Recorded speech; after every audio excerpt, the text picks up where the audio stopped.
Bom dia, bom dia, bom dia. Estamos ao vivo. Bom dia, Dani. Bom dia, Zezé. Sejam bem-vindas. Meninas, hoje nós vamos falar sobre o Clube do Livro Quebrando o Hábito de Ser Você Mesmo. Vamos lá? Hoje nós começamos no capítulo 6 e nós vamos falar sobre os 3 cérebros: pensar, fazer e ser.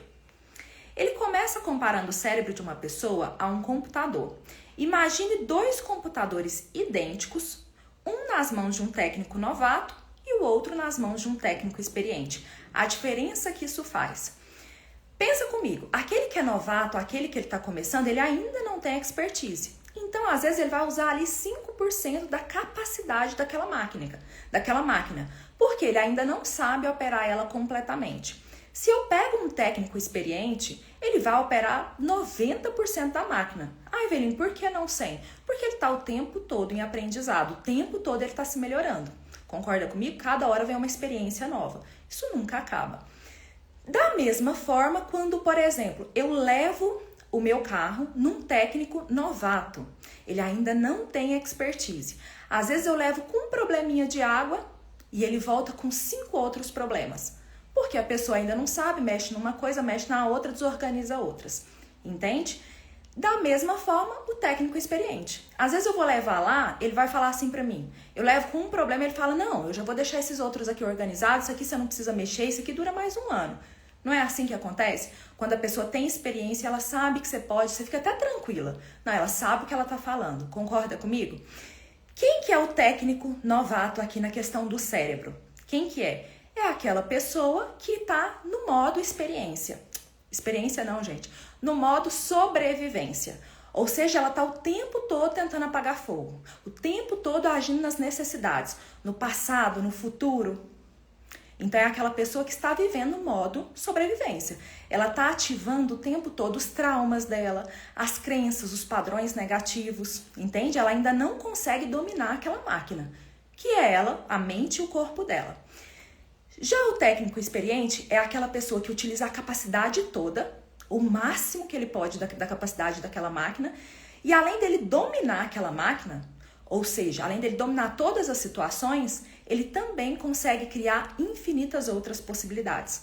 Por quê? Porque ele está o tempo todo mexendo, testando, tentando, entendeu? Essa é a diferença entre os 2 técnicos. Se você sabe dirigir um carro, ou por exemplo, não vou falar um carro, mas às vezes uma bicicleta, né? Se você sabe, né, manusear qualquer um deles, você lembra que no início você tinha que pensar em cada ação que executava e em todas as regras do trânsito. Você lembra isso? Eu lembro quando eu fui tirar a carteira. Você pensa em tudo. Opa, peraí que eu tenho que mexer o retrovisor, peraí que eu tenho que colocar o cinto, peraí que eu tenho que desengatar o carro, eu tenho que pisar na embreagem, na época, né? Agora é tudo carro automático. Então você pensa em tudo, você fica assim, nossa, peraí, como é que eu vou conseguir pensar em tanta coisa ao mesmo tempo? Depois de um tempo, o que acontece? Você dirige automático, você nem lembra da hora que você abaixou, por exemplo, o freio de mão. Você nem lembra. Você faz tudo no automático, até o caminho para onde você vai, você faz no automático. Às vezes você fala, nossa, nem lembro se eu passei hoje na porta da cafeteria e ela estava aberta. Porque você fez ali no automático. É quando o cérebro não precisa mais dar comandos. Aí aqui ele fala, sua mente consciente foi para o banco do passageiro e desde então a sua mente subconsciente ocupa o assento do motorista na maior parte do tempo. Dirigir se tornou automático. Muito do que você aprende é mediante essa progressão, pensar, fazer e ser. Ou seja, primeiro você pensa, aprende ali, né? Depois você começa a fazer e depois dando os comandos e depois automatiza, que é quando você já é. Aquilo já é para você naturalmente, tá? Então você aprendeu, faz no automático e não precisa mais de comandos. A mudança começa com o pensar.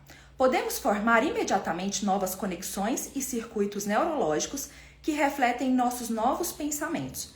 E nada deixa o cérebro mais estimulado do que aprender, assimilar conhecimento e experiências. Esses são os afrodisíacos do cérebro. Ou seja, o cérebro ama aprender coisas novas. Os neurocientistas acreditavam que após a infância, a estrutura cerebral era relativamente imutável. No entanto, novas descobertas revelam que vários aspectos do nosso cérebro podem mudar com o tempo, né? Com o tempo, com os hábitos, aquilo que você faz. Isso aqui, quem que descobriu isso? Tanto a neurociência quanto a epigenética, ou seja, a ciência já traz essa aprovação. Antigamente a gente acreditava que depois que você forma aquela estrutura da criança, acabou, não muda mais. E sim, é possível mudar. E ele está explicando isso aqui agora. Mas o oposto também é verdadeiro. Se você não usa, você perde. É como se fossem os seus músculos na academia. Se você não trabalha, se você não treina eles vão atrofiar novamente. Então, o cérebro também é da mesma forma. Para você criar as novas conexões neurais, você tem que repetir, você tem que sustentar aquilo ali, né? No dia a dia. Para que ele possa funcionar e ele possa gravar, memorizar aquele novo caminho neural. E aquele, por exemplo, que você não deseja mais, que você para de usar ele vai atrofiando. Você desativa ele, tá? A dádiva da neuroplasticidade, que é a capacidade do cérebro de criar novos circuitos em qualquer idade, como resultado de novas informações do ambiente e das nossas intenções conscientes. Ou que seja, o que a neurociência, a neuroplasticidade diz para nós? Que nós podemos mudar a qualquer momento, em qualquer idade, desde que a gente receba novas informações. Então, a gente colocou novas informações dentro de nós, a gente consegue mudar, tá? Claro que é colocando as novas informações e repetindo, não adianta você fazer uma vez só. E aqui ele diz isso, ou seja, pelo ambiente que você está, porque você começa a agir daquela forma, e também pelas suas intenções conscientes, ou seja, eu não quero mais agir assim, a partir de agora eu quero agir daquela determinada forma. E eu vou colocar novas informações de como é agir daquela determinada forma que eu desejo. E aí pronto, e aí você vai executando ela, você vai sustentando ela no dia a dia, e ela automatiza para você. Muda, né? Você consegue mudar uma coisa que gerava um resultado para outra coisa. E aqui ele explica, com a neuroplasticidade, nós podemos gerar um novo nível mental. Ele ainda fala sobre aquilo, ó, fora o antigo e que venha o novo. Lembra que a gente falou? Primeiro limpar para depois plantar as novas sementes. Então aqui, primeiro tira o antigo para depois chegar o novo. Os neurocientistas denominam de aparar e brotar. Ou seja, eu vou aparar tudo aquilo que está gastando a minha energia, que não está dando frutos, aquilo que eu não preciso, vou tirar. Para quê? Para eu brotar novos frutos. Cria a oportunidade, essa situação, ou seja, a neuroplasticidade, ela cria a oportunidade para a gente superar as nossas limitações atuais e sermos maiores do que nós já somos. Entende? Olha que coisa maravilhosa. Gente, nós temos oportunidade a cada segundo de fazer diferente, de ter resultados diferentes. Para mudar nossas vidas, temos primeiro que mudar os nossos pensamentos e sentimentos, depois as nossas ações e comportamentos, para ter uma nova experiência. E então memorizar para migrarmos para um novo estado de ser. Ou seja, ele fala que quando você começa a ter novos pensamentos, novos sentimentos, você começa a falar, agir de forma diferente. E aí você vai trazendo novas experiências. Se o seu corpo ainda não conhecia essas novas experiências, ele passa a conhecer. Você memoriza e automatiza aquelas novas experiências. E aqui ele vai explicar sobre os 3 cérebros, ó. Tá vendo? E eu vou explicar aqui para vocês como é que funciona. Aqui ele vai falar sobre o neocórtex. O neocórtex é essa parte aqui de cima nossa. Ele é o quê? O neocórtex, né? Que é o primeiro cérebro que a gente chama. Ele é a nossa mente, ou seja, ele é são os nossos pensamentos. Tudo tá aqui, ó. A nossa mente, os nossos pensamentos, onde a gente toma decisões, onde a gente aprende, tá tudo aqui, ó. É onde a gente processa, tá bom? E aqui no sistema límbico, que é o cérebro límbico, tá? Aqui no nosso cérebro límbico, que fica bem aqui no meio, então aqui é o neocórtex. Aqui é o cérebro límbico e no fundo aqui a gente vai falar sobre o cerebelo, tá? Mas eu vou explicar cada um. Aqui no cérebro límbico, o que acontece? É o nosso corpo. Então ele processa tudo que é do nosso corpo, as nossas emoções. É ele que gera as reações químicas e produz as nossas emoções, reflete as nossas emoções, tá? Então ele gera aquela experiência. Todas as nossas experiências são memorizadas através do cérebro límbico. E por último, o cerebelo, que é o subconsciente aqui. O que é o subconsciente? São os nossos hábitos, aquilo que a gente já faz no automático, aquilo que a gente já está programado para ser. Ou seja, a gente é naturalmente, sem precisar de comandos, tá? Então lembra bem, aqui é a mente, aqui é o corpo e aqui é o subconsciente. Aqui são os pensamentos, aqui são as emoções e aqui são os nossos hábitos, tá? E agora ele vai explicar um pouquinho de cada para você entender melhor. O neocórtex, ele processa o conhecimento. Ele decide aplicar o conhecimento que adquiriu. Ou seja, é ele que dá os comandos, ele que faz as decisões de forma consciente. Ele é a nossa mente consciente. Se o neocórtex tivesse um lema, poderia ser: o conhecimento é para a mente. Aí aqui agora ele vem falando sobre o cérebro emocional, que produz e libera substâncias químicas que geram emoções, né? É o cérebro límbico. As emoções sinalizam o corpo a registrar o evento. Então, quando a gente sente uma emoção, ele fala para o corpo: pode registrar esse momento, né? Quando a gente tem uma emoção forte ali. O cérebro límbico ajuda na formação de memórias de longo prazo. Você consegue lembrar melhor de qualquer experiência, porque quando tem uma emoção forte... Não, porque tem uma emoção forte envolvida. O que ele está falando aqui? Por que o cérebro límbico ele ajuda a formar memórias de longo prazo? Porque quando você tem uma emoção forte, ele memoriza, ele registra aquele evento, tá? Então, por isso que ele forma as memórias de longo prazo, porque você vai lembrar daquela emoção que você sentiu. Aqui ele continua: somos marcados emocionalmente por experiências extremamente carregadas. Todas as pessoas casadas conseguem contar onde estavam e o que faziam quando foram pedidas em casamento. Talvez estivessem saboreando uma ótima refeição, no seu restaurante favorito, desfrutando o pôr do sol, pelo som de Mozart tocando suavemente ao fundo, quando o acompanhante do jantar ajoelhou-se e ofereceu a caixinha preta.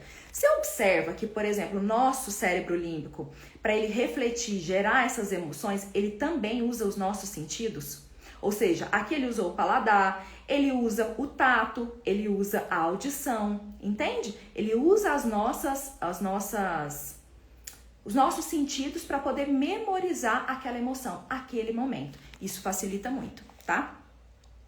Se o cérebro límbico tivesse um lema, poderia ser: a experiência é para o corpo. Ou seja, o que é o outro lá? O conhecimento é para a mente, a experiência é para o corpo. Conhecimento sem experiência é meramente filosofia. Deve haver uma progressão. Você precisa obter conhecimento e vivenciá-lo. Aí ele começa a explicar aqui agora como que funciona o cerebelo. Ele lembra da senha no automático. Praticar com tanta frequência que o corpo sabe melhor que o cérebro. Nossos dedos automaticamente conseguem executar a tarefa. Então ele fala: como que você lembra às vezes da senha do banco? Porque você pratica tanto que às vezes você nem pensa na senha, você vai lá e digita. Pensa numa situação aqui, por exemplo, uma pessoa vai pra balada, bebe demais, fica até inconsciente assim, né? Chega quase no estado do inconsciente. Ou seja, ela não consegue mais tomar decisões conscientes.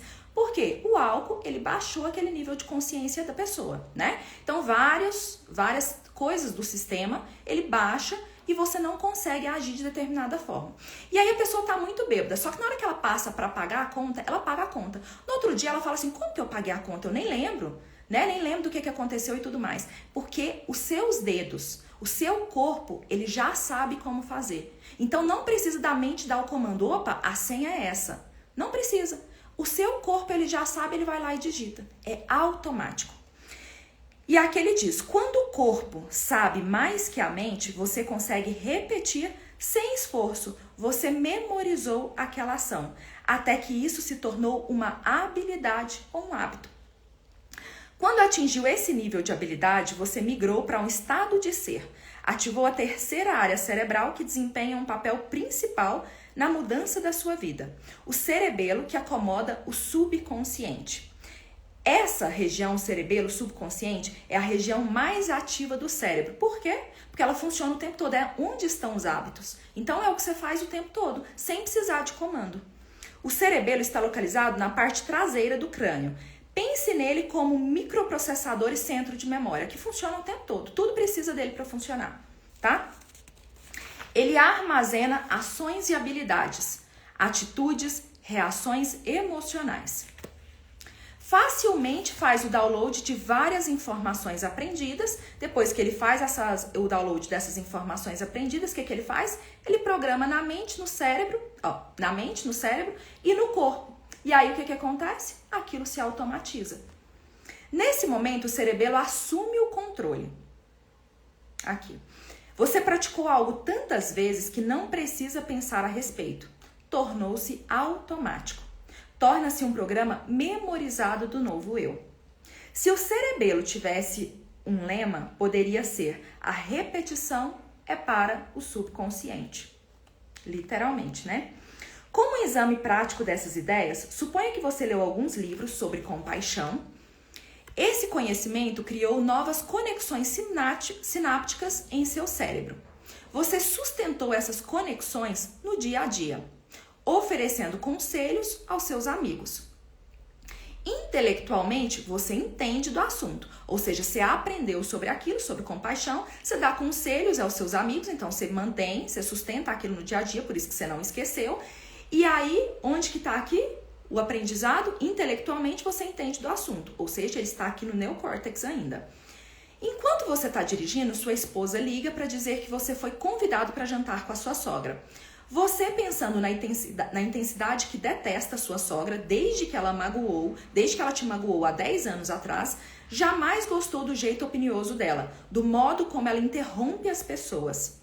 Sempre que está perto dela, seu rosto e corpo ficam tensos. Você fica nervoso e somente quer cair fora. O que é isso aqui? É o corpo falando, é o cérebro límbico, né? Que ele está vivendo uma experiência ali. Você lembra dos livros e então lhe ocorre: se eu tentar aplicar o que li, talvez possa ser uma nova experiência com a minha sogra, né? Se eu tentar aplicar o que eu li, talvez eu possa construir uma nova experiência com a minha sogra. Você decide não reagir automático. Em vez disso, começa a pensar em quem você quer ser quando encontrar a sua sogra. Como eu agirei quando a ver? Seu lobo frontal, que é aqui, começa a esfriar os circuitos neurais conectados ao antigo eu. Por quê? Porque aqui você está criando novas possibilidades. Então, tudo aquilo que estava conectado àquelas reações antigas, aquele aprendizado antigo, é desligado, né? Enquanto você está criando. E ele continua se perguntando: como posso modificar meu comportamento, minhas ações e minhas reações, de modo que eu tenha uma nova experiência? Aí você se imagina cumprimentando e abraçando a sogra, fazendo perguntas sobre coisas que sabe que interessam ela e elogiando o novo corte de cabelo ou os novos óculos. Nos dias seguintes, enquanto você ensaia mentalmente seu novo eu ideal, de modo que terá os circuitos apropriados apostos quando efetivamente interagir com a sogra. Ou seja, você aprendeu que você pode mudar aquelas ações, reações. Então, você vai testando, você vai ensaiando isso mentalmente por uns dias, porque quando você encontrar com ela, já está tudo pronto, já está tudo programado. E aí ele diz: depois de planejar e ensaiar novos modos de ser, você está começando a criar uma nova mente. Está lembrando a si mesmo quem você quer ser. Quando consegue notar ou ficar ciente de quem você está sendo, você fica consciente do seu eu inconsciente. Ou seja, quando você começa a observar os seus comportamentos que são automáticos, aquilo que você sempre fez, quando você começa a observar, traz à tona aquilo que estava no inconsciente, ou seja, agindo no automático. E aí ele sobe para sua consciência, para sua mente consciente. Quando sobe para sua mente consciente, você fala: opa, eu estava agindo dessa forma, eu posso agir diferente. É você que decide se você vai continuar agindo da forma antiga ou se você vai mudar aquela situação. Aqui ele diz: quando você começou a projetar uma situação à frente da experiência, seu cérebro criou uma imagem, visão, modelo ou holograma, que é uma imagem multidimensional. O que é um holograma? É uma imagem 3D, tridimensional, né? O que significa isso? É como se você estivesse vendo o objeto na sua frente. Então, quando você projeta, como se você estivesse na realidade mesmo, com o objeto ali na frente, com a pessoa, acontecendo aquilo que você está desejando, vendo aquilo que você quer, o que acontece? O seu eu ideal representando o seu eu ideal que você está focado em ser. Você tornou o que estava pensando mais real do que qualquer outra coisa. Seu cérebro capturou o pensamento como experiência e atualizou a sua massa cinzenta para parecer que a experiência já havia ocorrido. Ou seja, quando você visualiza, o seu ensaio mental é de uma forma tão real, o que acontece? Seu cérebro captura esse pensamento como uma experiência, como se você já tivesse vivido, e manda essa informação para o cerebelo, para parecer que a experiência já havia ocorrido, ou seja, ele pode memorizar para automatizar, tá? Aqui, gente, inclusive a física quântica diz que quanto mais você vive uma experiência de forma real, tá? Quanto mais você vive ela, é mais fácil de colapsar, de materializar na realidade, na sua realidade, tá? Ele diz, chega a hora cara a cara com a sogrinha. Em vez de reagir, você permanece consciente. Você lembra do que você aprendeu e decide testar. Em vez de você julgar, atacar ou sentir animosidade, você faz algo completamente diferente. Você fica no momento presente, abre o seu coração e realmente escuta o que a sua sogra está dizendo. Modifica o comportamento, criando desse modo uma nova experiência com a sua sogra. Gera uma nova emoção e de repente você começa a sentir compaixão de verdade por ela. Seus músculos relaxam. Então, ou seja, toda vez que você via ela, você ficava tensa. Não, agora você relaxa. Porque agora você está consciente, você está comandando ali, né? Você está dizendo, não, peraí, vamos agir de forma consciente para a gente ter resultados diferentes. Você teve um sentimento tão maravilhoso nesse dia que ele perdura. Você forma uma nova memória associativa à sua sogra. Então, aquela memória que você tinha, que era só coisas ruins que aconteciam, agora você forma uma nova memória mais feliz. E aí você associa aquela memória feliz à sua sogra. Isso ativou e modificou alguns dos seus genes. Mente e corpo estão alinhados e trabalhando juntos. A partir do momento que você ativa ou desativa alguns dos seus genes, você também ativa e desativa alguns resultados. Lembra, quando, por exemplo, eu ativo os genes ruins, eu vou ter resultados ruins. Quando eu desativo eles e ativo os genes bons, eu vou ter resultados bons, tá? Então, da mesma forma como você ativa novas situações, você vai ter novos resultados. Não basta ter o corpo e a mente trabalhando juntos uma vez. Você precisa incorporar repetidamente, de modo que nenhuma pessoa ou situação possa criar aquele antigo estado de ser em você outra vez. Ou seja, você precisa memorizar aquilo, você precisa repetir aquilo. Porque se você faz uma única vez, da próxima vez quando sua sogra falar alguma coisa que você não gosta, vai ativar o gatilho e você vai relembrar toda aquela situação antiga que já está memorizada no seu corpo. Porque uma só aconteceu uma vez, ainda não memorizou. Então ele diz aqui, para você memorizar essa situação, para ele se tornar o seu novo ser, você precisa repetir ela algumas vezes. Você é um mestre quando nada em sua vida externa o impede de atingir os seus objetivos. Ou seja, você se torna um mestre de você mesmo, dominando você, quando nada que aconteça externamente, pode ser o ambiente, as pessoas, enfim, nada que aconteça te impede de atingir os seus objetivos. Ou seja, eu quero ter um relacionamento melhor com a minha sogra. Independente do que ela fizer ou não, eu vou me sentir desse jeito, eu vou agir desse jeito. Se você praticasse o suficiente, se tornaria bastante natural. Ser indica que é fácil, que é natural, que é habitual para você, que é rotineiro e inconsciente. Ou seja, você não precisa mais pensar, porque aquilo já é você. Entende? Então, passa a ser automático. Aí ele fala, todos os 3 cérebros estão trabalhando juntos e você está biológica, neuroquímica e geneticamente em um estado de ser novo. O que ele quer dizer com biológica? Biológica representa o quê? O corpo. O corpo representa o nosso cérebro límbico, lembra? Aqui ele diz neuroquímica também, num novo estado de ser. Neuroquímica, a nossa mente, né? Então aqui no neocórtex. Quando ele fala geneticamente são os nossos hábitos que a gente pode mudar, ativar ou desativar alguns genes, né? E os nossos hábitos estão aqui no cerebelo. Então ele diz que os 3 cérebros, neocórtex, cérebro límbico e cerebelo, estão unidos, trabalhando juntos, para você ser um novo eu. Entende? Olha para você ver, gente. Tudo é como a gente decide se comportar. Tudo primeiro é trazer a consciência.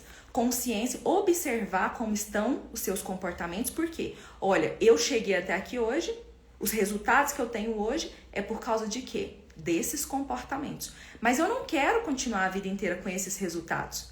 Eu quero mudar os meus resultados, eu quero mudar meu relacionamento com a minha sogra, eu quero mudar o meu relacionamento com o meu namorado, com o meu marido, com o meu companheiro, com a minha parceira, enfim.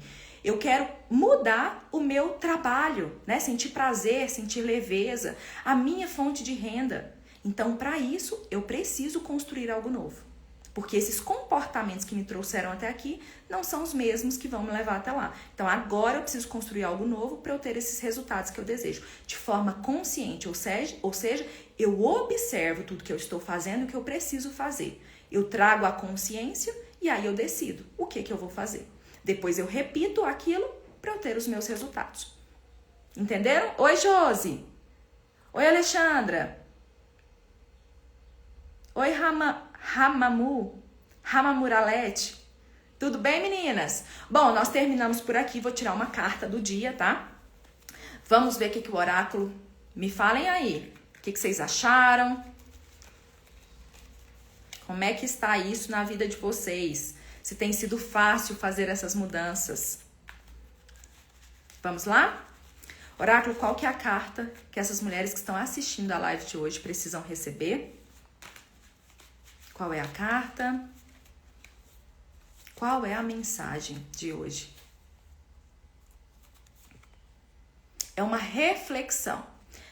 Diz o seguinte: qual é a melhoria mais impactante que eu tenho notado em mim nos últimos tempos? Qual é a melhoria que você tem notado em você nos últimos tempos? Anota aí. Para e pensa qual é o comportamento que você mudou, os pensamentos, os sentimentos. Tá bom? Meninas, hoje nós finalizamos por aqui. Um excelente fim de semana. Fiquem com Deus. Se você gostou, já curte e compartilha com aquela pessoa que precisa aprender isso também. Tá bom? Um beijo. Fiquem com Deus.